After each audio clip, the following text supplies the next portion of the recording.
Round one of the Women's National Basketball League and Racial Sport, Laurie Chiswick and myself came to the AIS Arena.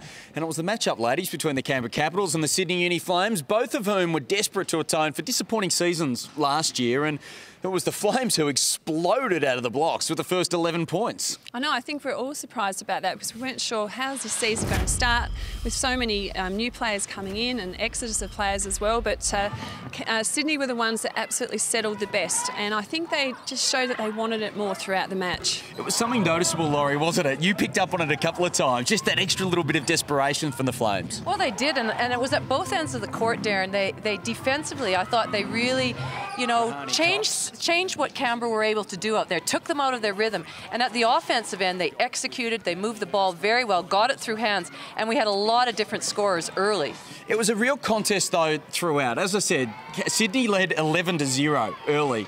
And they led by 7 points at quarter time and then by 14 at half time. Jessica Bibby was the main player from the Canberra Capitals at the offensive end, and they were getting contributions from other players, but they just lacked that bit of spark at times. They did, and they did make runs at Sydney, but then Sydney would just counter it straight away with a three or an undisciplined play by a Canberra player. And Canberra at times they had turnovers that were very untimely for them and led to Sydney scoring, and then they got the momentum back. So that was, I think, Sydney just troubled Canberra all game, to their credit. They were just in their pockets and just didn't let them have anything easy. The stars for Sydney were Alicia Poto and Katie Ray Ebsbury, Laurie. They were superb. Poto ended up with 18 points, but it wasn't just that. It was the way she led her team. But Katie Ray, 29 points, career high. Career high is right, and she shot the ball so well, and I just love her poise out there, her decision making, the running of the floor, as we can see there.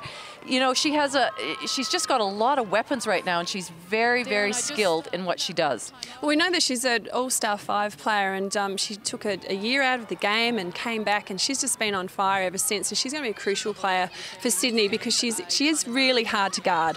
What have we learnt in this game? Have we learnt much about either of these two sides? Canberra will get better. There's no doubt about that. Natalie Hurst and Abby Bishop, their two big recruits, didn't have their biggest games, and they lost a player in their rotation, their import, Isabel Strook, with a shoulder injury halfway through the third quarter. But what have we learned about these two sides, Laurie? Well, certainly with Sydney, I was impressed with the fact that their imports were out there, but they didn't necessarily play starring roles, but they were really solid. A couple of good blocks, shot blocked by Ashley, and their other import, good rebounding as well. So, that's a good sign because they're only going to get better and better once they get the feel of the competition.